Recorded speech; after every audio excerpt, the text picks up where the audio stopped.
Hello everyone, my name is Bridget Fullerton and I am your instructor for Writing 104, Writing to Inform and Explain. Welcome to our first virtual class. Oh great, my dog's barking already. I am presented at the present time with a rhetorical situation. Aristotle, the Greek philosopher, once said, he coined the definition of rhetoric, saying rhetoric is the art of observing in any given situation the available means of persuasion. And we're going to talk a lot about that. But basically right now, the rhetorical situation I've been presented with has many forms. The exigence or the problem or opportunity that I've been presented with today is that I have an online class, my first one to teach, and I want to connect with you on the first day, even though we won't see each other in person. So that is my exigence. My audience I need to consider for creating this message. That's you. You are my audience. My relationship with you, well, it's new. We don't really know each other. I'm an instructor. You're my students. You assume I have some kind of knowledge about writing. I assume you have some experiences with writing. So we're sort of coming together over writing. I've studied this topic much longer than you, so you probably assume I have some expertise that you don't have, and hopefully that I can help you improve your writing. So today our relationship is new. We don't really know each other yet. That's part of the rhetorical situation I'm considering. Also, I'm considering the occasion. This is a hybrid course setting, so I have taught completely online before, and I've taught completely in person, but never a mix like this of hybrid where we're meeting in person sometimes and we're online sometimes. So the specific occasion for this is our first online class. Now my purpose is another thing I need to consider as I crafted this message to you. The purposes today for me are to introduce myself, to get to know you a little bit, to inform you about the course, and to motivate you, hopefully to return. And in motivating you, I hope that you can learn to trust my credibility as a writing instructor as well. So after considering that rhetorical situations, the exigence, the audience, our relationship, the occasion, our timing, and my purpose, I have to decide on a medium to deliver my message, and delivery is another canon of rhetoric. This message that I'm sending also has a certain style, so hopefully it's somewhat instructive, hopefully it's somewhat friendly. I also had to figure out how to arrange my message, and I worked hard at putting all that together in this video, a Sakai announcement, a syllabus, and a forum post. So all of those mediums together hopefully help me send my message. So you're confronted with similar rhetorical situations every day. Many you choose to engage in, some you don't. So try to consider, for example, the rhetorical situation you're in today when you go to write your response to the questions I list in step 4. What is your exigence? Who is your audience? What is your purpose? What style will you employ in your answers? And how are you going to arrange them? So see, you are readers already. And I will explain to you the difference or the similarities between being a reader and being a writer. But basically, every writer needs to consider their rhetorical situation before they start a writing event. And we'll talk more about that this semester. You'll also be reading about it in your textbook.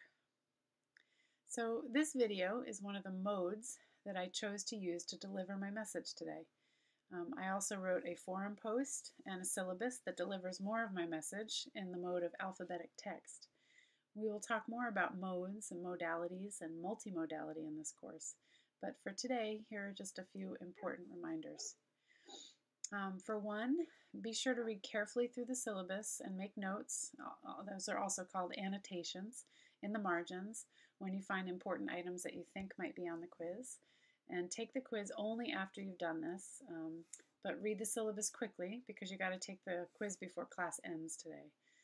There are 15 questions on the quiz. They are multiple choice and true-false. So you have 16 minutes. So think about, you've got about 1 minute per question. So pace yourself. You can go back and forth in the quiz, but make sure that you receive a 75% or more so that you can be marked present for today's online class. Also, be sure to purchase the required texts from the bookstore if you've not done so already.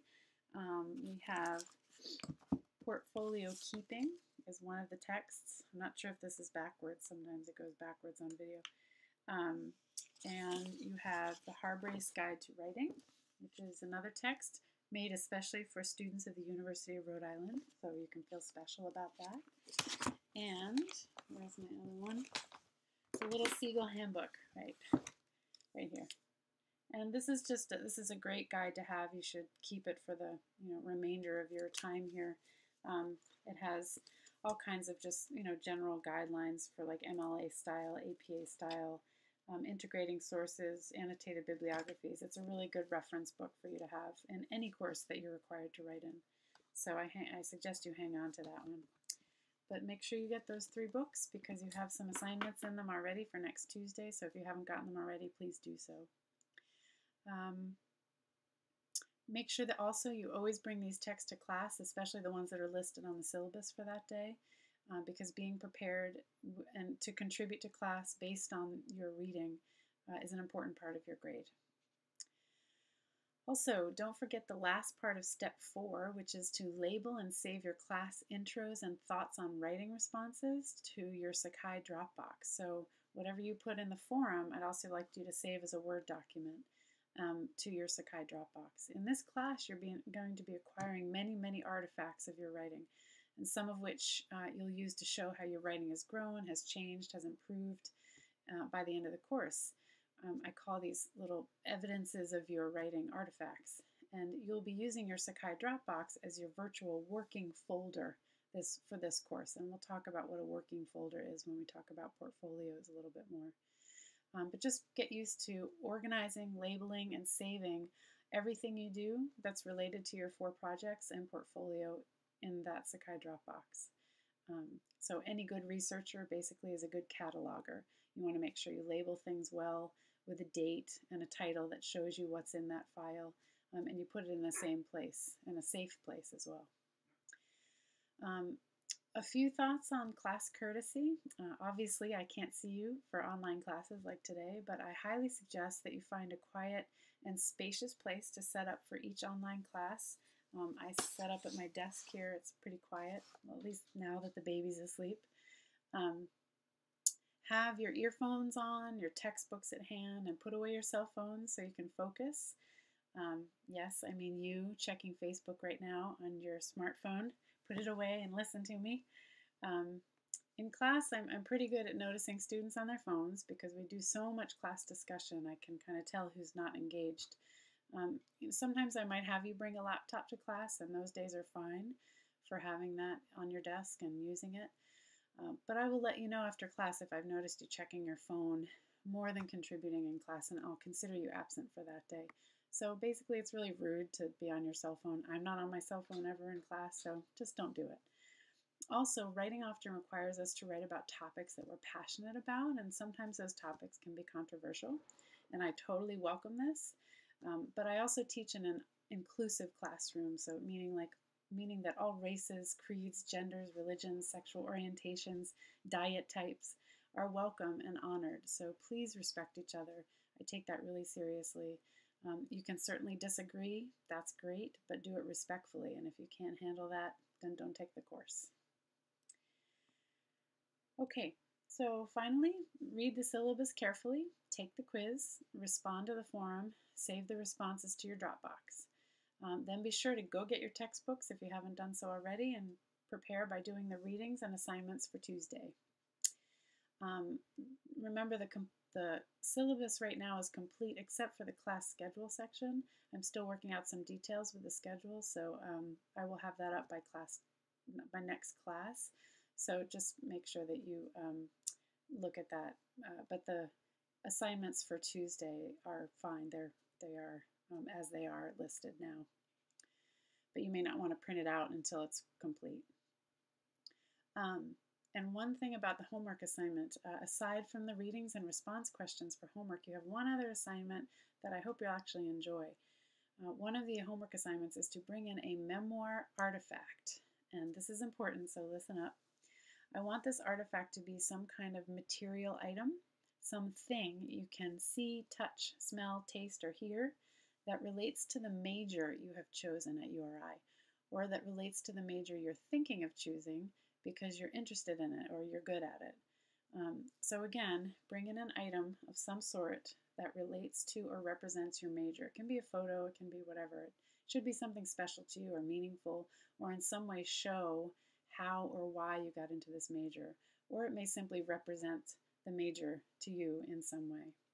So for example, today I brought two, or actually three items that represent my choice to be a teacher and a writer. And the first one is a photo of my mom.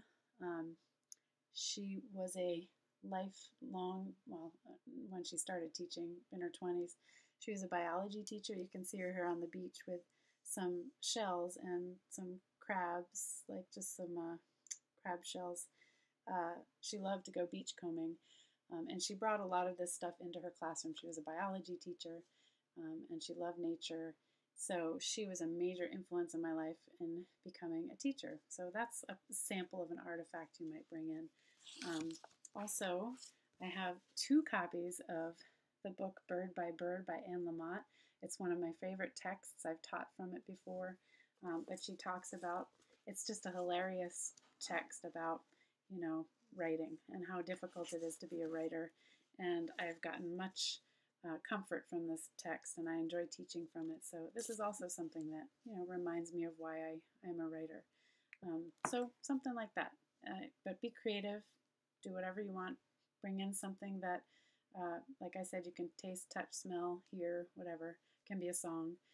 But we're going to do a writing exercise with it on Tuesday. So bring that item to class.